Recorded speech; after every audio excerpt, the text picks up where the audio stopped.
You've heard me say it before, and I'm certain you'll hear me say it again. One of the things that makes this industry so great is the people. And on this episode, I connect with an individual that I was introduced to through a mutual associate. He has 40 years of industry experience, and he shares with us all he's learned about life, lumber, and the pursuit of happiness.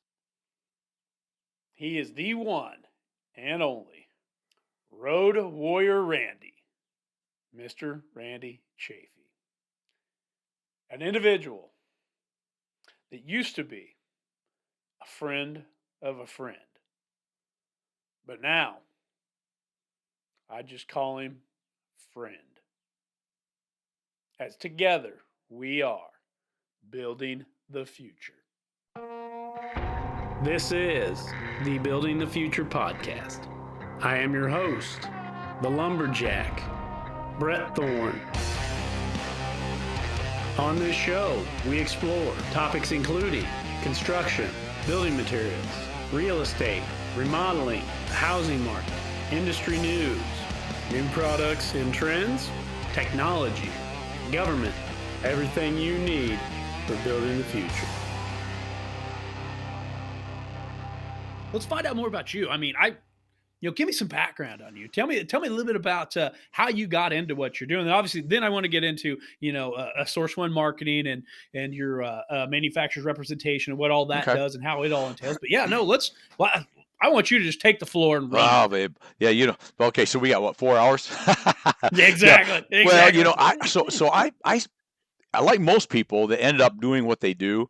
I didn't start out in the world saying, I think I'm going to be a manufacturer's rep someday. I didn't know what I was going to be. I mean, I had these visions of playing baseball in high school, and I'm going to be a Major League Baseball player. That's what I'm going to do. Okay. Until I didn't. But, but I grew up on a little farm in mid-Michigan, worked with my dad on the farm. And as a matter of fact, I tell the story sometimes, Brett, where I first figured out what taking care of customers and building relationships and being in sales was about was from my dad. I was like, I want to say 8 years old, sitting at the table. I was an only child growing up on the little farm. And my dad said, hey, Rand, hurry up and eat. We're going to and come out in the garage. I go, oh, okay, I'm going to do something with Dad. That's cool. So I finish up my piece of cake or two that my mom always had for me because she had this idea that keeping me chubby was healthy. But anyway, that was her thing. Michigan, it gets cold in the winter. Yeah, mid-Michigan, it is cold. A little bit of meat on the bones was her idea, I guess. But anyway, we get we get outside and he goes, grab a couple hoes, like for hoeing. Okay, This is not what I thought we were going to do. I said, what are we doing, Dad? And he said, going out in the field and we're going to start hoeing between, between the bean rows. And I go, why are we doing this? Because we cultivate, right, with the tractor.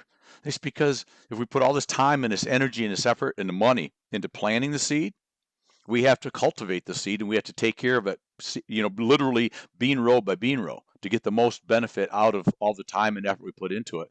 And that didn't mean nothing to me at the time. And this is a pain, but I was talking about it now 60 years later, 58 years later, right? So obviously it stuck. And but moving quickly on from that, I remember the time that Brett, that he was selling seed corn and wheat seeds and all that stuff. We had a customer call one day and he goes, or my mom rang the dinner bell. That's what it was. She rang the dinner bell. And I don't know if anybody knows what a dinner bell is. I always had them on the farm, would call you to dinner or lunch or whatever. Mm-hmm. So we was out in the field. So we go running up because we was trying to get the crops in because it was going to rain. And Walt, neighbor, a few miles away, needed some seed because he's out in the field trying to get done before the rain. So we go and load up some seed and we take it over to him. And Walt was so happy and thank you. You saved my life. I got this done. And on the ride back, I said to my dad, I go, I don't understand. We have to get our seed, our crop in too. And why did we do that? He goes, because it's real simple. When Walt agreed to buy this product from me, I told him that I'd always take care of him. He needed me to take care of him right now. And he said the difference is Walt could buy seed from a lot of other people, but a lot of other people probably wouldn't stop what they're doing and take seed to him at 6:30 at night when the rainstorm's coming. And that struck still today, that you commit to your customer, right? And you do what you say you'll do. But I'm getting off target to what you asked me, but that's where I started, was on the farm. I built Yeah. grain No, but bins. you're so on target to the benefit. I've said to our team a lot, all the time, if you win somebody on price, you're going to lose them on price too. That's Exactly. not who you're looking for. You're looking for that customer that appreciates the relationship that we form with them. We're a partner to them. That's what it's about. Exactly. Because you're right. There's always that triad, right? And I actually make it a square now, but the price, quality, service, right? And everybody always says price, quality, service, and it should be quality, service, price, right? But I also have elongated that into a box, which is quality, service, price, and relationship, whatever order you want to put that, because it's all about the relationship. And because if you don't develop, you got to have good product and you got to have good service. That's a if you don't have that, you don't have nothing. The price is only important if you don't have the quality, the service, and the relationship. And the better the relationship, the less important the price is. And that's what people want. And you'll take care of them. But I like that fourth module you put in there. I've always heard it as a three-legged stool. Price, quality, and service. You're going to get 2 out of the 3. I can give you 2 of the 3. I can't give you all 3. I can't give you the top shelf quality, the best service ever, and be the cheapest price. I wouldn't stay in business if I could do that. You want the cheapest price, you're going to have to sacrifice one of the others. Right. That's just how it works. But I've seen a lot of 4-legged stools out there. Exactly. So we can easily change this from a 3-legged stool to a 4-legged stool and put your relationship piece in there. Exactly. Because that's the one thing that you can always control, whoever you are. And like myself as a manufacturer's rep, an agency, I can't always control the quality. I can't always control the service because that comes from my manufacturers. I can control from the standpoint of being with good people. And I can't always control the price because they're going to set that, and they might give me some parameters. But the one thing I can control is me. I can control the relationship that I develop with the customer. I can control the fact that if I have bad news, I can still give them the bad news.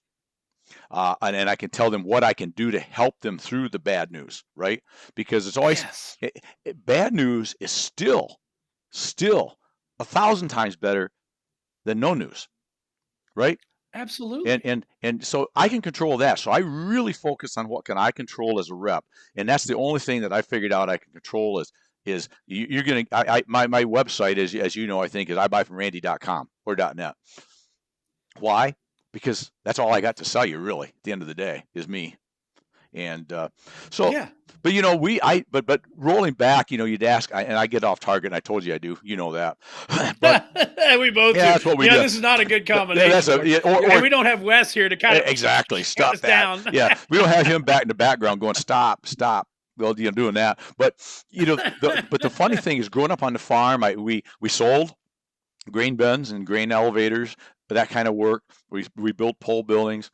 I used to be. We bought steel and long links back in the day when it was a chop shop. I thought that was a brilliant idea until I realized I outsold my ability to chop steel to the inch, right, or less. Because I started that whole thing. I thought, hey, I think we could. Everybody just stocks 8s, 10s, 12s, 14s, whatever in steel, right? I can just buy these 48-foot links, 42s, 48s, whatever I bought. And these stacks, and I'll start pulling the stack, do the Swenson shear and the little table, and I'll go out and take all these orders. Well, I guess I was a pretty good sales guy because I sold lots of it, but I sold more. You can believe me, you can sell more of those cut to length, especially when nobody was doing it then. I found I could sell way more than I can ever produce, and so I can have it for you tomorrow to. Okay, well, no, I can't because I've got 5 days work in the first day. So I had to work through those things. But so, yeah, I grew up on the farm for a long, long time. And I've been in sales pretty much my whole I'm 48 years in the industry now. God, that's hard to say. But anyway, I did spend about 6 years in the industry, but out of sales, I was a purchasing agent for a lumber chain. And all the products I bought still are the same products that I'm involved with. Maybe not by manufacturer, but the same type of products. I was all into post frame materials, metal, trusses, concrete, walk doors, windows, everything that went into post frame buildings. And so but I learned a lot being a purchasing agent because I learned what it's like to be on the other side of the desk. I learned what they expect, what they want, what they need, and but that was not my love. My love is building relationships and helping people and making things happen and the call of the road. I love to be on the road. Sure. Uh, Well, even on the purchasing side, though, I mean, there's relationships developed there. I mean, you've got to develop with suppliers, and something you had said before: control what you can control. You know, mhm, and the funny thing is, I've heard people say it this way, and I never really thought about it. I've heard this years ago, and it did kind of click. I never thought about it. They said, what? When it comes to the price of what you can sell for, you only have so much area you can work in because you have competition mhm. in the industry we're in. We have competition. I Right, mean, what we sell is a commodity product. Everybody else is selling. You got none else, but there's a lot of people selling that same product. So to some extent, they kind of influence that price. I mean, yeah, we always try to say we're not the cheapest, but we're competitive. But we offer a service package that's above and beyond that. But it can only be so far above right, and beyond that before they say, yeah, that's too much. I got to go with the cheaper price. So to some extent, your competition controls your price to some variables. But the one thing that they don't control is what you purchase it at. right, You have total control on what you pay for that right. product. So when you think about it competitively that way, say, wow, you know what? We need to put a lot of effort into that purchasing to make sure we are buying the best that we Right. possibly can. Exactly. Exactly. And it's so true. And you're right on the relationship thing. Uh, I learned early on in purchasing, and it helped me because I went from sales, where that's relationship, into purchasing. And I learned real quickly that I'm not going to be that buyer, that purchasing agent that just makes enemies of all my vendors, that just beats them into the ground, that doesn't Yeah, care what they you want to make. tear them up. Yeah. You just can't do that. They have to make money too. It has to be a Mm-hmm. profitable win because like we talk about it a lot, and it gets to be something that's used a lot, but win-wins. But it truly, if we both don't win on the deal, one of us is going to walk away from the deal. It's no different in any relationship. It can be in, in in relationships with significant others, right? If both sides don't win something out of this deal, one of the sides is going to walk away sooner or later, right? It could be Mm-hmm. 70-30, even if you're willing to live with that. If you're on the 30% end, that's probably maybe negotiable and doable, but it can't be 99-1, right? And I always lose all the time because I'm not going to do that forever either way, right? And You so can't. You can't afford you to. can't afford to, you don't want to, psychologically, philosophically, you're just going, I get no wins here. I'm not doing that.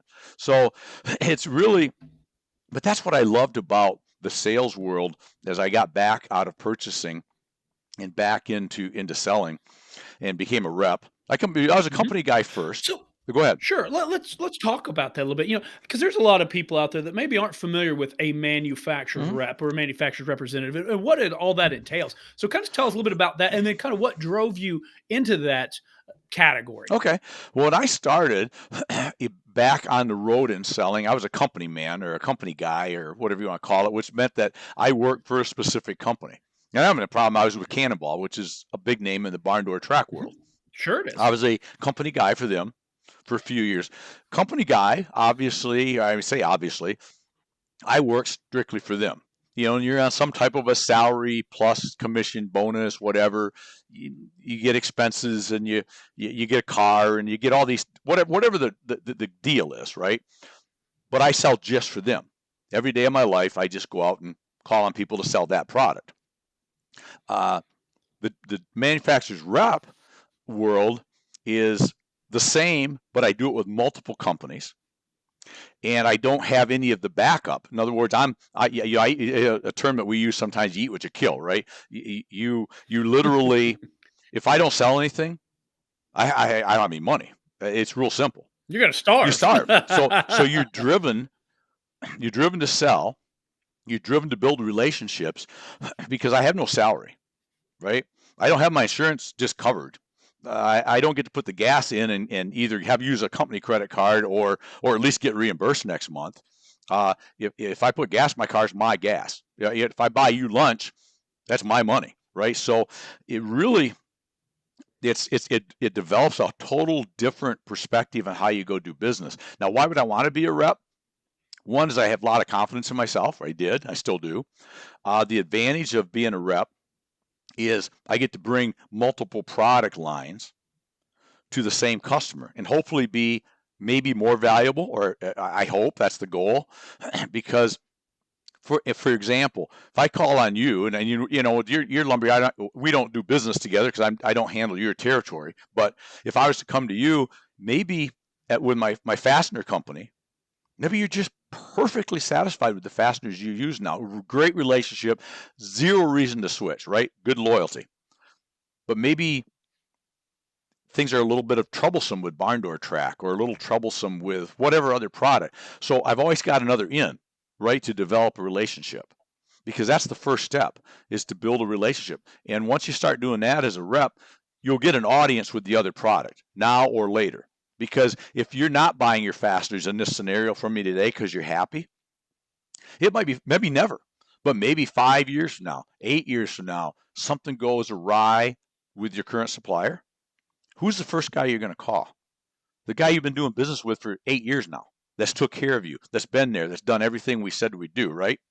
And so that's the real big difference. Is we are an independent contractor. So in other words, I will sign contracts, or do sign contracts with manufacturers to represent their product. And the only difference after that is that I get to rep other products as long as they're not competitive. And I get paid a little if I sell a little, a lot if I sell a lot, and cover my own expenses, set my own schedule 99% of the time. I mean, they obviously have a right to say, I want you at a sales meeting, and I probably ought to go, right? But, but the bottom line is the day-to-day relationship with each of my manufacturers is no different than if I was a company guy. I just may have that same relationship with 4, 5, 6 different manufacturers. Now, the real challenging part probably is managing that from a rep's end. Is I don't have just one VP of sales to answer to, if you will, or to talk to, or to report back, or to whatever. I might have 5 or 6.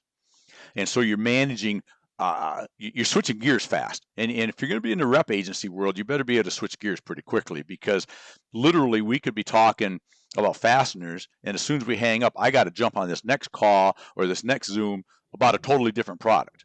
Not only just a different company, but a totally different product. And Sure. to really add some interest into it, not many times they do, but the territories don't always coincide with each other. So I might be a rep in, say, Indiana for this product, but I'm not for one of my other products. So that's also the other thing that always has to click in your head is, and once you do it long enough, it's just second nature. But, well, I don't sell that in your state, but here's my buddy that does, right? So it's just different. But it's a great life. I love the freedom, flexibility, and relationship building that I get to do. So.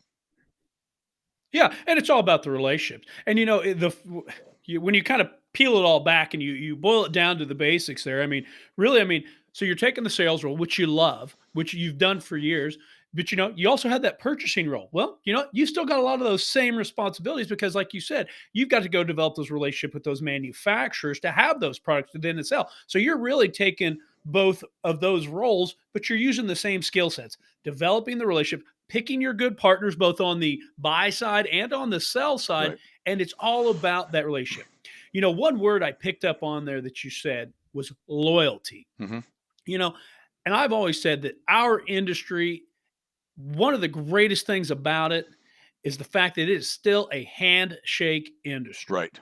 The loyalty from customers to suppliers to manufacturers, it is stronger in our industry. I would put our industry up against any when it comes to loyalty. Absolutely.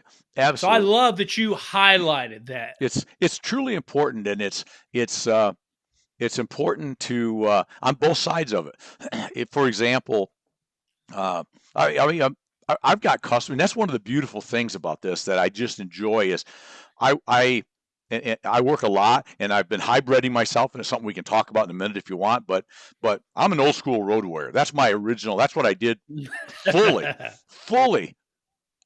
Brett, up until 2.5 years ago. It was just bang the roads, airplanes, hotels, rental cars, week after week after week after week. That's all I did, and loved it. I still do love it, but it sounds like a lot of work to people that don't do it, and it is, but it's not work if you love what you're doing. And I go out every week, and 90% of the time, there's always going to be a customer or two that it's strictly a work relationship, right? That's just what they want, or you both want. It's like you sell me and say what you do, and I don't need to go to lunch with you. You don't need to meet my wife and kids. Just right. There's some of that, Sure. and that's fine. But 90% of the people, I'm going to see friends. Some of them that I've known, I went to. You go to weddings, you go to funerals, you go to their kids' 8th grade graduation. You do those kind of things, not because you feel you have to, because, well, I better do this to look like I care. You do it because you do care. You know these people, right? You know this little guy that was 4 when you first met him, and now he's graduating, and he invites you to come, and you go, well, yeah, I'd love to, of course. Why wouldn't I? Right? So you do develop a lot of friendships and loyalties, and when you develop the friendship, it takes some of the price, it takes some of those other things out of the picture. Back to what you said earlier, though, to an extent, right? There's always that extent. Friendship or not, loyalty or not, competitive means if this guy's $1 and this guy's $1.02 and I'm $1.04, 5, 6, but I do all the other stuff, that's probably okay. But I can't be $4.50 and they're $1.03, right? It's just not going to fly. I don't care who you are. You can't as your business model continue to do that, because you're never going to be competitive in your market if I'm that overpriced, right? So it's always got to be fair. But you said earlier on, Brett, and I thought it was brilliant too, is we don't we if all you do is sell on price, then all you're going to do is sell on price, which that only means I always get concerned when I make a first call on a new customer. And it's always exciting, but a concern at the same time when they go, well, I'll give you an order today. Cool. But why? Because what's wrong? I'm here to develop the relationship. Right. It's not that I don't want that order today. And many times that's happened because it's just right time, right place. But there's always. How nervous do you get? Are they going to pay their bill? Are they going to pay their bill? Do they owe the other manufacturer so much money that they won't ship them anymore? Or is it I'm underpriced or they're overpriced, and the only reason you bought from me today was because they were $1 and I'm 95 cents, so you bought from me. But when somebody else comes in at 90 cents, you're going to be gone again, right? And as a rep especially, but I think anybody selling, it takes a lot of time and effort to develop relationships, to set a customer up, to get ready to ship them, to get them into the system. It needs to be long term, or that's the goal. Should be. And to go do all that and only lose you next week because I'm 3 cents too high all of a sudden, let's just not do it to start with then, right? Exactly. Again, if you win them on price, you're going to lose them on price. Now, that's not to say that, hey, there aren't some times you say, you know what, hey, give me a chance, let me do this, but just knowing that, hey, this is what I'm bringing to the table. It's not my price factor. Now, granted, this one instance, I'm going to be a little more competitive, but here's what I want you to see my service level. Right. I want you to see my product quality. I want you to do that. And to get you to give it a try, I'm willing to take a few cents off or whatever I've got to do. Exactly. But you know what? Here's my regular price. Here's what I'll do to give you. If I do this, will you give it a try? Right. Exactly. And a lot of what we'll do in my world is let's say they're going to be maybe a multi-pallet buyer or more on a regular basis. Let's do this. You like the product. We seem to get along well. Everything seems right. The only thing I can't do anything about is convince you that it was a good move to come to me until we actually make that move, right? So let's do this to take the pain out of it a little bit. Like you just said, one time on 8 pallets, use the number, 8 pallets is $5 a piece. How about I'll give you 2 pallets at $5 a piece, one time only. One time only. Did you hear me? Repeat that to me, Brett, right? One time only to get it in so you can try it to see if everything I'm telling you is right. But understand that the next order you give me, I have to have the 8 pallets, right? This is a one-time deal. You can do those sort of things, and people appreciate that. And I think that also establishes, I think when you're selling, if you're weak from your position of defending your price, you're always going to get pushed back all the time. Sometimes you just got to go, I know my price is fair, Brett. I know my service is excellent. You're going to get the Randy factor. And it's almost like friendly like, but what part of no, that's the best you're getting, don't you grasp here? No, that's my number. Because if you keep hedging, correct, you're going to keep coming back because you see weakness, right?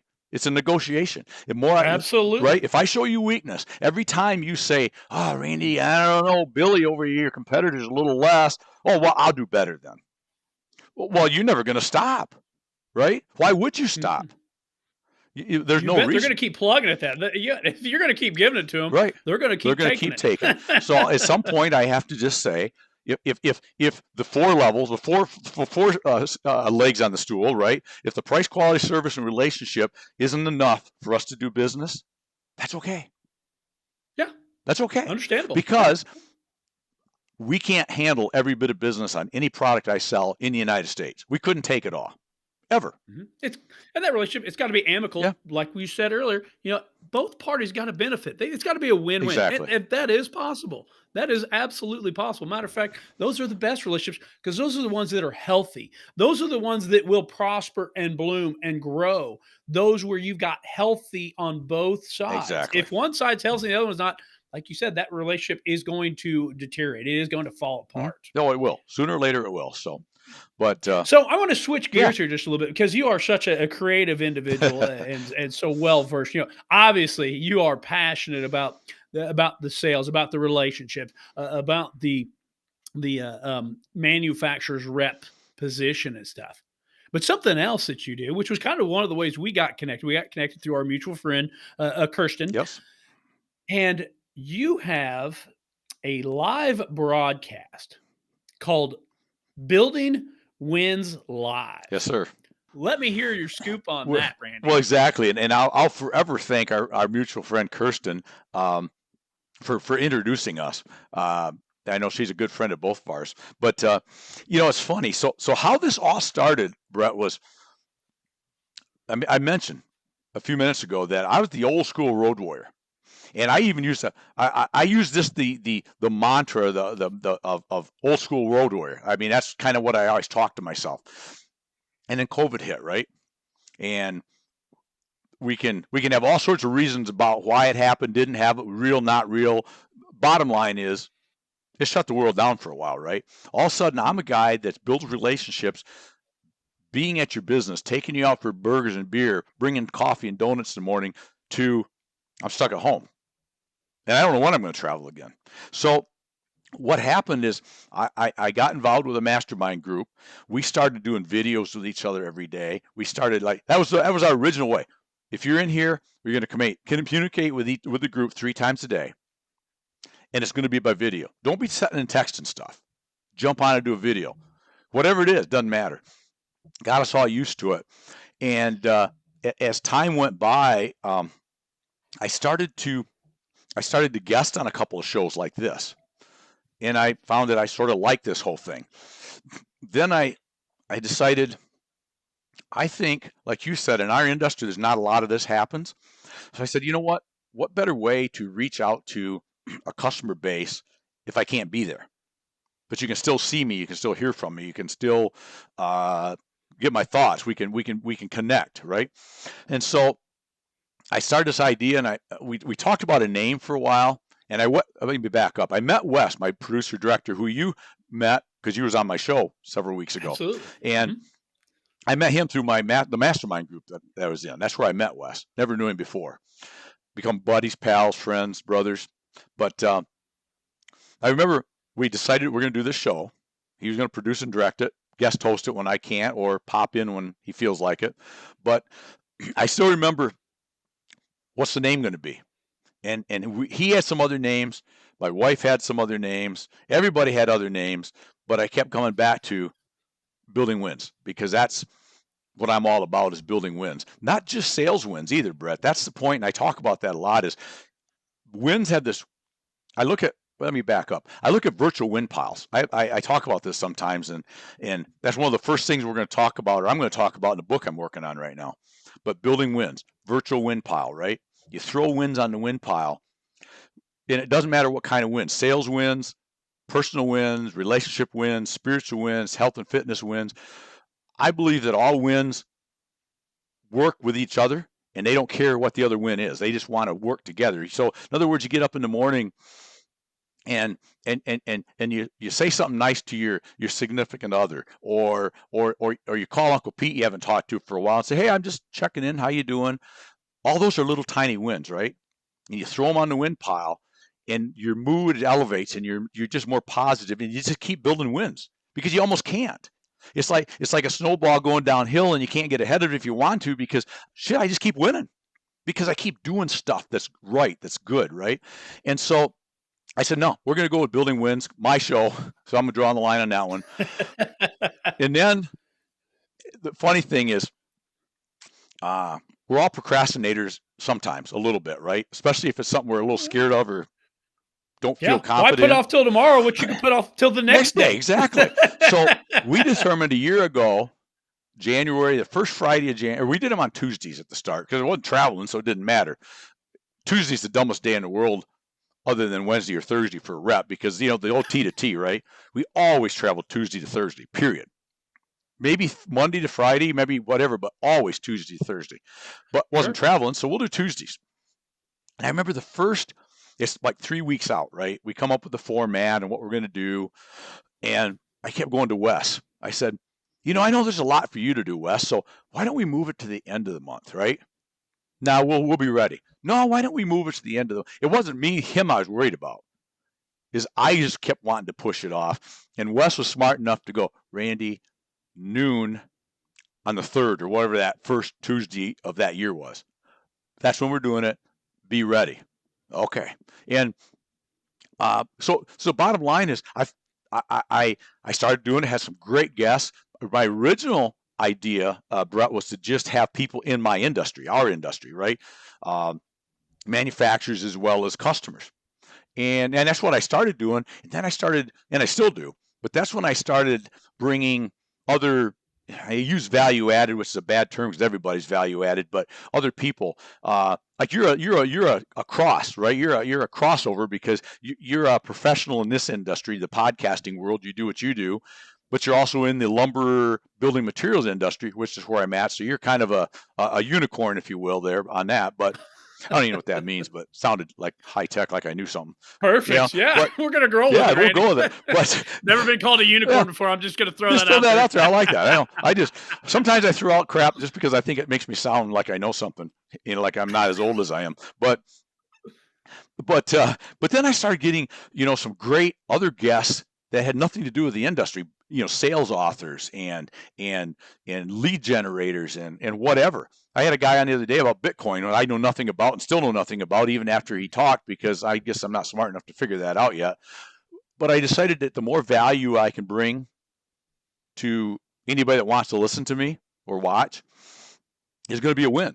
And so I got started with that, and then I got more involved in social media, and I understood there's one thing I understand about social media is it's the website of 15, 20 years ago. Remember when that point in time where if you didn't have a website, you didn't exist. If somebody can't find you on a website, I think that's still important. But I believe you don't even have to like social media. You can detest it and hate everything about it. But you gotta have it. But it's there. And the people my age, your age, but especially that younger generation that's coming up that are going to be the people buying from us very quickly. You got to go where they live, right? Mm-hmm. And they live on social media. And you better be on. I'm trying to do more with Instagram.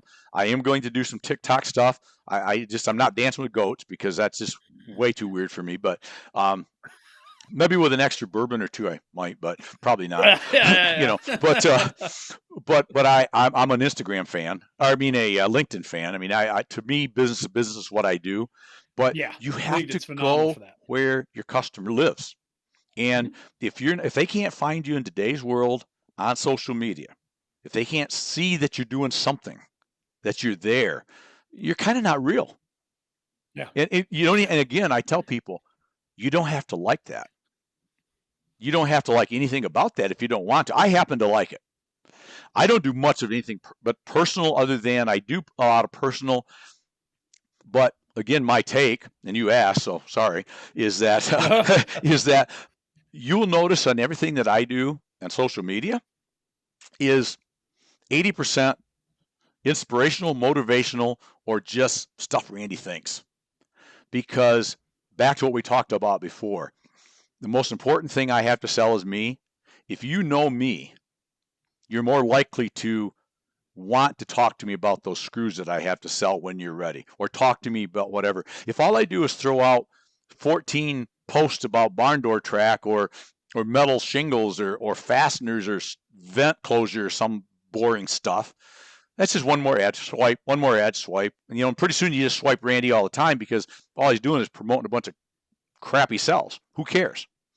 But if he's got a post about inspiration, or, oh, geez, there he is on the boat with his wife, or what's he doing? You know, people want to know people, right? And but back to the show, man, I've loved it. We start doing some special editions. I enjoy what we're doing right now. I enjoy doing shows with people. I've got one this afternoon with I don't know if you know Mason Burchett. Well, I don't know when you're going to release this, so you can probably cut this one out already. But it'll probably be a couple weeks, but I'll have it in the lineup here, yeah. probably in either late July or early August. Oh, perfect. But I've got a guy, Mason Burchett, who's no longer but was with Best Buy Metals down in Tennessee and some of those areas. And he wrote a book, so we're going to talk about his book. And so I try to bring some value-added stuff to the audience that I go to. And so what I've learned back in the day of COVID, if you will, it's funny how we talk, you know, pre-COVID, COVID, and post-COVID, right? It's just become a weird thing. But I've learned to use social media. Let's say social media. I've learned to use all things virtual as a Superforce multiplier. I've been able to expand the world of Randy tenfold. I mean, 100-fold. I don't know. A lot of folds, a lot of X's. I don't know, because I found out when I was not traveling, which I'm doing a lot again and love it. But boy, do they augment each other. If I'm not traveling, you're seeing 2, 3, 4 posts a day from me. You're seeing a video or two. You're seeing this, you know, a podcast like this. You're seeing me on my podcast. You're seeing me guest on somebody else's. I'm just always there kind of chatting with you. So even if I'm not there, I'm still kind of there, right? But I found that still face-to-face, giving a quick bro hug and grabbing a burger and beer after work is huge in our industry. Never want to stop doing that. But I also found out this interesting thing. If I'm traveling the way I travel, 15 states, a lot of planes, I might, if I'm really, really scheduling myself well, I might see 4 people today, maybe 5 if I'm really, really in a tight area. I can be in communication with 10 people before 9 a.m., sitting at home, literally getting off this Zoom meeting with somebody, calling this person, sending an email while I'm sitting at my table outside. You know, I found that I can force multiply. As a term I use for myself is trying to be more of a force multiplier. I can just do so much more and be so much more productive than I ever was. I'm more productive in the last 2 years, and I talk about Brett being an adapter, and I've learned to adapt. I don't know why. I'm going to think about that, because I do want to talk about that in this book I am working on. But I've become an adapter. I've learned to adapt. I've learned a lot of things, doing shows like this, social media, all the things we talked about. But the most important thing is I became an adapter. Not what I adapted to is almost secondary, because that's just things. That's just new stuff I learn and I do. The point is, I now fully embraced the fact that I'm an adapter. I mean, I'm Randy the adapter. That's a mantra in my head sometimes. Whatever it is that changes, because change will happen, good or bad. Okay, whatever. We'll just fine. It's like, and that's helped me convey during this supply chain issues that we've all been dealing with for quite a while now, is we just got to adapt, because it is what it is. Oh yeah. You can be as mad as you want, but it's silver lining, I mean, I think it forced our industry's hand a little bit to adapt to these technologies, to accept them and to use them, Hmm. and how beneficial they are. Just like you said, they're force multipliers. I mean, they make us so much more efficient in doing things. So, I mean, I think it's a great thing. And, talk about adaptation and stuff. And just like you talked about, you got to go to where your customers are, whether it's social media, it was a website 10, 15 years ago. But that adaptation, that's the old Wayne Gretzky. Don't ski to where the puck is, Right. ski to where the puck is going to be. Exactly. You got to adapt. You got to be ready. You got to be nimble. You got to be quick, because change is the only thing that stays the same. Exactly. So you got to be ready for You it. got to be ready. And the funny thing about change, and it's compounding, right? Talked about the virtual wind pile, and you throw winds on and they compound with each other. And we see it in technologies, all kinds of technologies. We see it in medicine. It's like my doc. I have a health doc, and that's an oxymoron, right? Because they're all technically health docs, but her goal in life is to keep me healthy and not on drugs or medicines. Just live a healthy lifestyle and supplement if I need it, as opposed to just getting another drug, right? But like she said, it's almost like we're at a point with technology where it grows on top of each other so fast, compounds so fast, that all you need to do is live till next year. Because we're going to find stuff to fix that. Not always, but you know what I'm saying. It compounds so fast. Look at the things that it's almost, I got this, and you treat it and you go on, right? 50 years ago, you're dead in a year, right? And there's still some of those things, but every year it compounds quicker and quicker and quicker. And it's the same thing with what we do with technology and the way we communicate with customers, the things we do.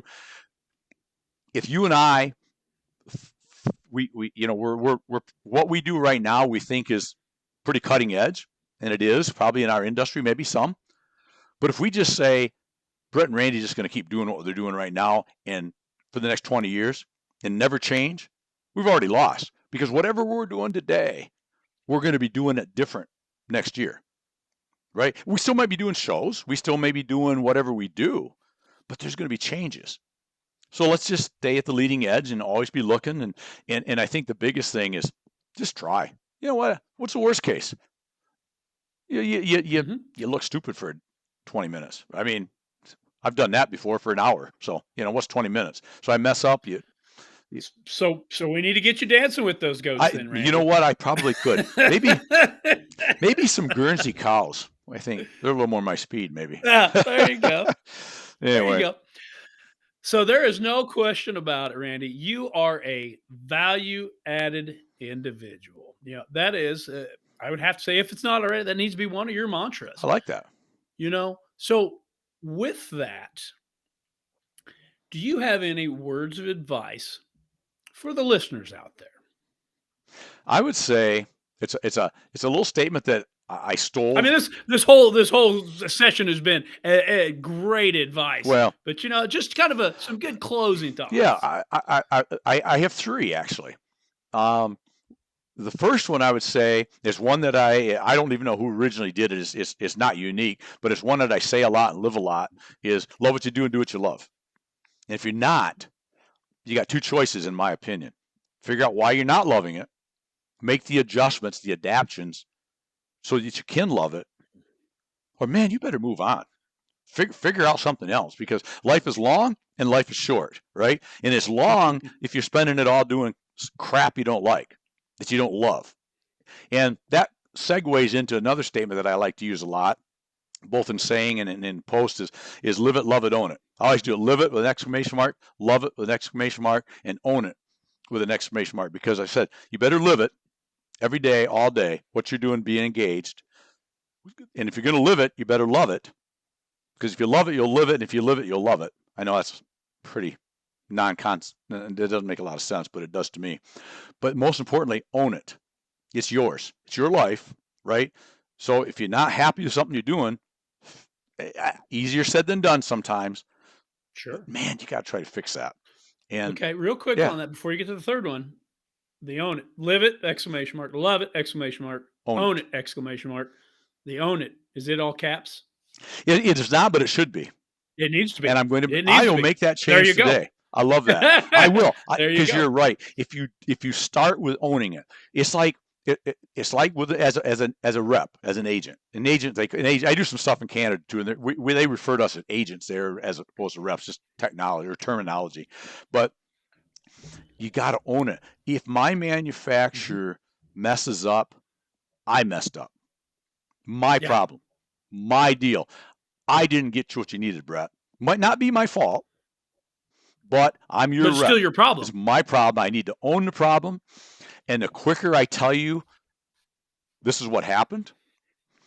I mean, I called a guy once and I said, congratulations and thank you. He goes, for what? I go, we never possibly in the world could have messed up anything worse than we did with you.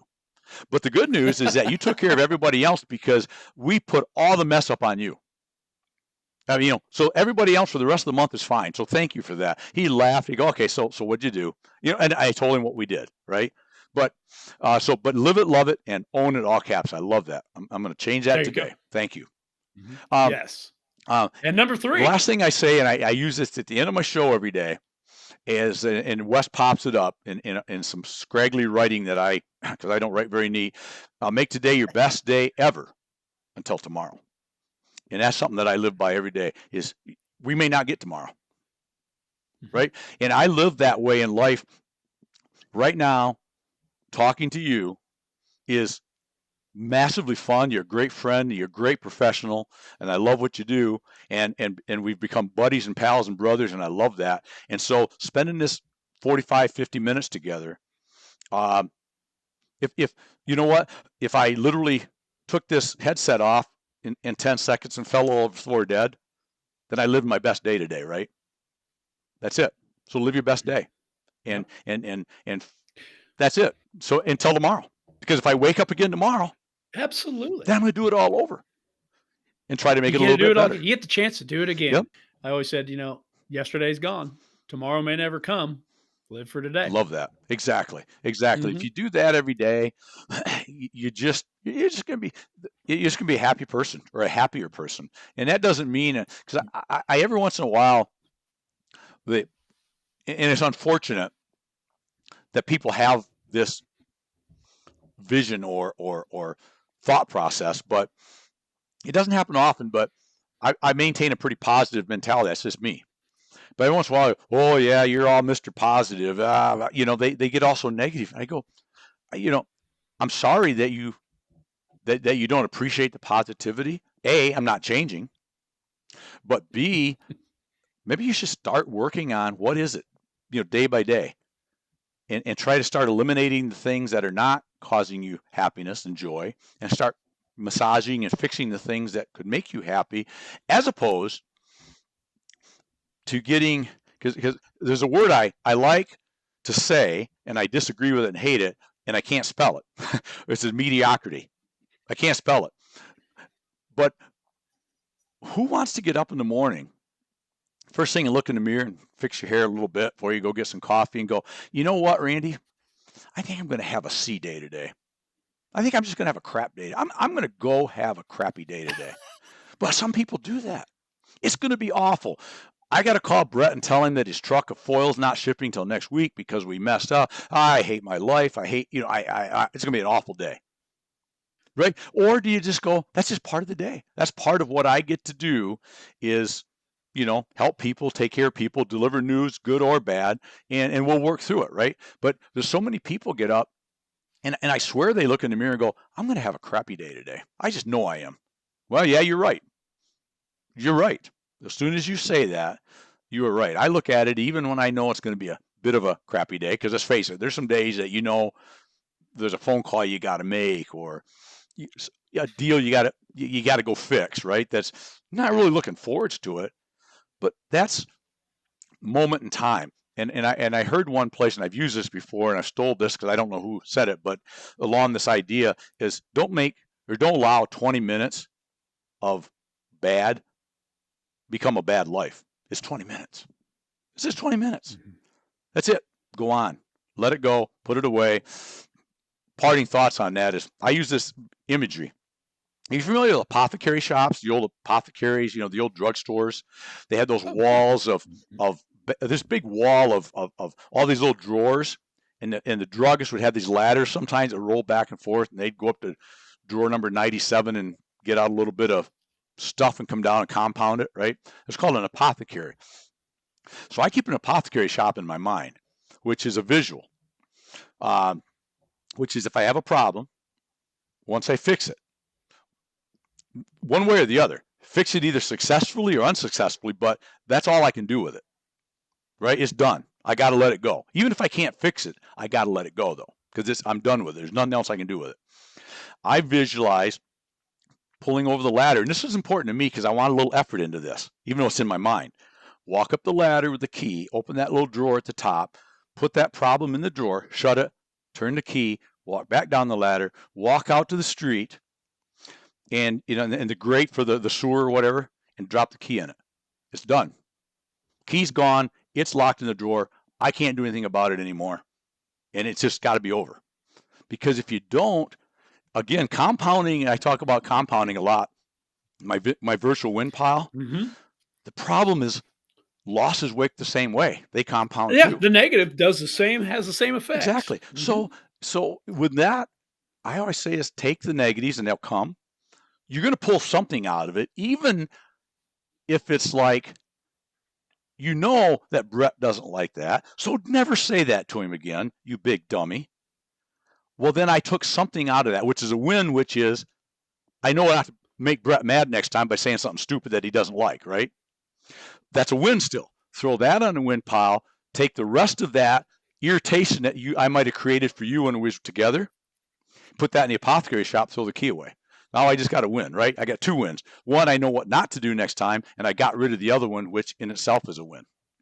I love that mental closure. Yep. Yeah. But you got to be. Put it behind you. You know what? Take what you can from it. Take the positive you can from it, and move on. You have to. Randy, you're obviously a man of inspiration. So how do people connect with you? Where can they go? I know you're on social media everywhere, so I want to make sure, and I'll get it all in the show notes, but I want to make sure you get them all. Well, I appreciate spoken that. out here. Okay. Well, one is they can go to ibuyfromrandy.com, because why wouldn't you, right? and that's my website. Now, wait a minute, real quick. Hold on just a second. Is it .com or .net? Because I wrote it down earlier. It's .com and .net. You got them both. I got them Perfect. both. Okay. So I buy from Randy. It's real simple. Because when I first came up with that one, my thought was, I said to a guy when I had the website, that's where I came up with that website. I used to have just Source One Marketing LLC. Will also go to the same site. Mm-hmm. But I came up with the alternative site of ibuyfromrandy.com because I got thinking. I said, "You need to buy this from me." He goes, "Why is that?" Because I said, "You need to buy everything from Randy." So I buy from Randy. This made sense to me. That's how that came about one day. But anyway, and you know what? People will remember that. Well, sure they do. Source One Marketing, maybe they will. Just another maybe name. They won't, but you can say I buy from Randy. I'll never forget. Exactly. So that they can go to buildingwins.live, #buildingwins. Will take you to my show. Our show's every Friday, typically at 3 p.m. I've got one this afternoon at 3. Those are typically live. Eastern. Pardon? 3 p.m. Eastern. 3 p.m. Eastern. 90% live. I did a recorded version next week with a guy that owns original laminated columns that we did a recording of, but that's only because I'm not going to do a live next week because of some family stuff up and that. But in social media, you'll find me a lot on LinkedIn. I'm just under Randy Chaffee. You'll find me on Facebook, same thing. Instagram, everything goes to Instagram that goes from Facebook. Eventually, you'll find me on TikTok once I decide what Guernsey cows I want to dance with. I mean, anybody, I'm open, man. Anybody wants to talk, I just love this industry. I've been blessed to be in it for 4+ decades. And I use 4+ decades because I'm getting dangerously close to being able to call it 5. Because A, I'm old, and B, I started doing it when I was young. I started my first job, Brett, was 16 years old. Probably not. That's not even true. If I really wanted to go back, it's probably 14. Walking around the job site at my dad's, building job sites, picking up crap and junk and being the gopher boy and go get this and, hurry up, get over here and grab that, and so, but I don't count that as really in the industry. I could, but I don't. But I've been doing it a long time, and man, it's a fun industry. Would never want to do anything differently. And Randy, your inspiration, your attitude. You're not old. Yeah, you may have the age, Yeah. but age is just a way of keeping track of time. It's just a That's all number. it is. It's just a number. I was with a Exactly. manufacturer this week at a sales meeting out in Iowa, and I said, "Well, I hope you are happy with what I do because I plan on doing this. I have no end date." Some people say, "Well, you're getting old." I mean, I'm mid 60s. No, I have no end date. I'm not going. Maybe another 4 or 5 years. Maybe not. No, I have no end date. I'm planning more stuff to do, not less. And that's Live it, love it, own it. Caps, own it. Love it, man. It's been great. Randy, it is always a pleasure to be with you, my friend. Oh, man, it's always a pleasure to be with you, sir. This is the Building the Future podcast. Thank you for listening. Please subscribe. Please like and share. You can find out more at our website, www.buildingthefuturepodcast.com. Together we are building the future.